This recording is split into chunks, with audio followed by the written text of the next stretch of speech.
at NTV. And thank you so much for being with us. It's still morning at NTV Thursday's edition as we enter into the 6th day of October 2022 and as we count down to the independence of our beautiful country, Uganda, the motherland of nature, and they call it the Pearl of Africa. We want to look at improving access to palliative care, and that is for patients in the medical world. I'm joined by Lisa Irumba, who's the research manager, Palliative Care Association in Uganda. Good morning to you, Lisa. Good morning, Priscilla. And how are you? I'm well, thank you. How are you doing? I'm very well. So first, give us an understanding of what is palliative care. Yes, thank you so much, and good morning, viewers. Palliative care is an approach that improves quality of life of patients who are experiencing any form of serious health-related suffering. So it is medical care that's given to all those patients that are struggling with illnesses that will usually be incurable. Okay, what are these kind of illnesses majorly in Uganda? In Uganda, majorly these illnesses will include diseases like HIV/AIDS, cancer, organ failure, heart failure, and most of those diseases that are incurable. And at what stage would one require consideration of palliative care? Thank you so much. So palliative care should actually be initiated as soon as somebody is diagnosed with a disease that's incurable. But the amount of palliative care you offer at the different stages varies. So if someone is diagnosed and they're going to start treatment, the amount that you give is possibly minimal. But as the disease progresses and the realities of cure become impossible, then that's when we come in with more specialist palliative care services to ensure that this patient is comfortable and their quality of life is maintained. Okay, let's give an example of diabetes. If someone has been diagnosed with diabetes, upon diagnosis, if they are aware about palliative care, how do you approach that versus after a long period of time? How do you progress the kind of care that you give to them? So palliative care is given by a multidisciplinary team. So if somebody is, for example, diagnosed with diabetes, they need somebody to talk to them and tell them that it will be okay and that they can take their medicines and they will be fine. But as the disease advances, they get other complications from the disease. For example, neuropathies, numbness, and actually different forms of pain. So then you give other treatments that help this person live a good life, be able to sleep, be able to go about their daily business, much as they have the disease that's not going to be cured. Yes. Okay, and in regards to the Ministry of Health, what plans do they have that we need to implement in order to sort of have this palliative care added to the healthcare system, especially in the public service? Because so many people will go for treatment in the public service because it's cheaper. However, the palliative care to it does not seem to be emulated, and therefore people, for example, with HIV/AIDS, they will be slapped with the news. The only counseling you'll receive is when the doctor is giving you the news and then telling you to make sure that you take care of your life, and that's the end of it.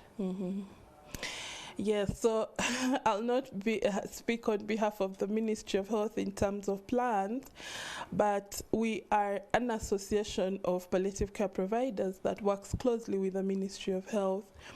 So we've been in existence since 1999, though we were registered in 2003.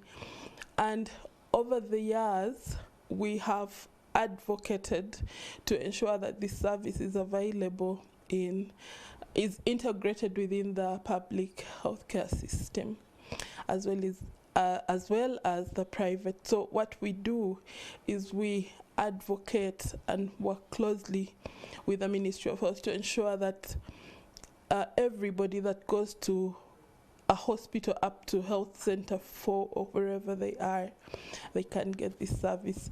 So we have a lot of programs that we do. We do capacity building. We work with different partners in this country to train healthcare providers and other cadres on how to offer palliative care services in places that they serve in. And we also do research. We want to build more evidence in regards to what can be addressed. And yeah. Okay, all right. So for the private sector, palliative care comes at a price. I'm sure it's simply supposed to be a supplementary, but in the private sector, we see them billing it, and it's a really huge bill, which makes it difficult for the patient and those that are supposed to be financing the treatment of this patient to be able to continue enjoying what should be provided as a better alternative by the private sector in health. And so as an association, how are you addressing that issue? Thank you so much. So I would like to mention that one of the medicines that we use for moderate to severe pain in this country, the oral morphine, is provided free by the government of Uganda, and this can be accessed at all accredited facilities that are both private and public. So like I said, that we are advocating to ensure that this is integrated within the system. So people shouldn't be billed or charged to be given a service to improve their quality of life. Yeah. Okay, all right. So tell us about the different models of palliative care that we have in Uganda, and how effective have they been? So there are quite a number of different models of service provision in this country.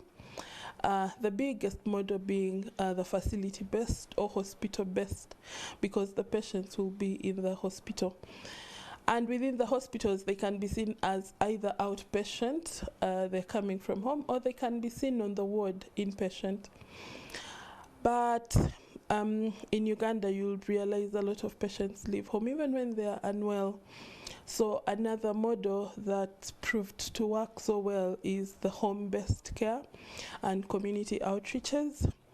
And so the different palliative care teams across the country will find the patient in the community through an outreach, or sometimes at their home because they are too unwell.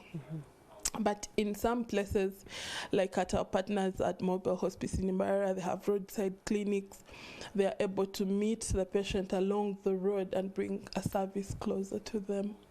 Yes. Okay. But also there are other models like daycare, where a patient is brought in for close monitoring, and that also relieves the burden from the caregivers or family that look after the patient for all the time. So a patient is brought into the facility, they are monitored, and also they get to meet other patients and talk about the problems that affect them.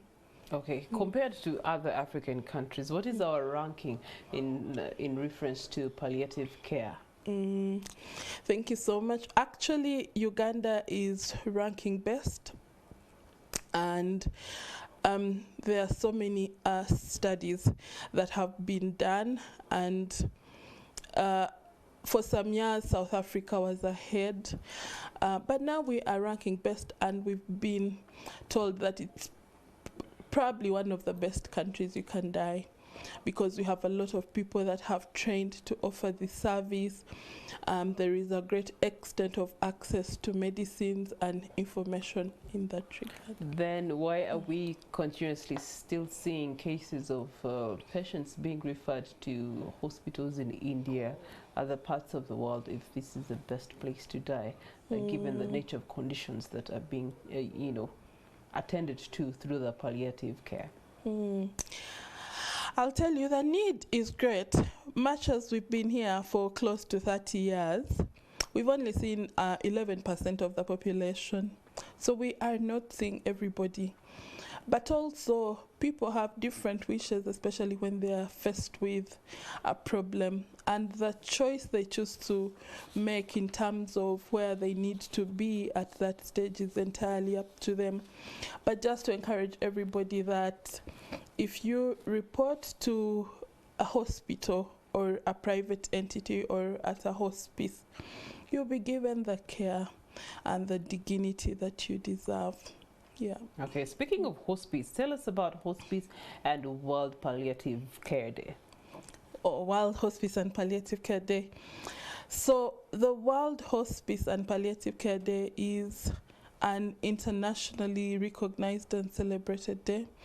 And it's a day when actors and well-wishers of palliative care get to celebrate the achievements they've achieved over the years, but also have a unified voice and create more awareness about palliative care globally. Yes, and this day is celebrated every second Saturday of October of every year. And this year we will be celebrating on the 8th of October, and we have quite a number of activities that will be happening and have already happened. We've had Twitter Spaces, we had a public lecture yesterday, and we are trying to give and disseminate as much information as we can about palliative care. Okay. All right. So where the celebration is going to be held, is the public invited? Yes. So the public is invited. You're all invited. The big celebrations will be at Mulago National Referral Hospital Playground. And we shall have a national palliative care walk. So we will be walking from the playground. We'll have a 4-kilometer around the hospital and back to the playground.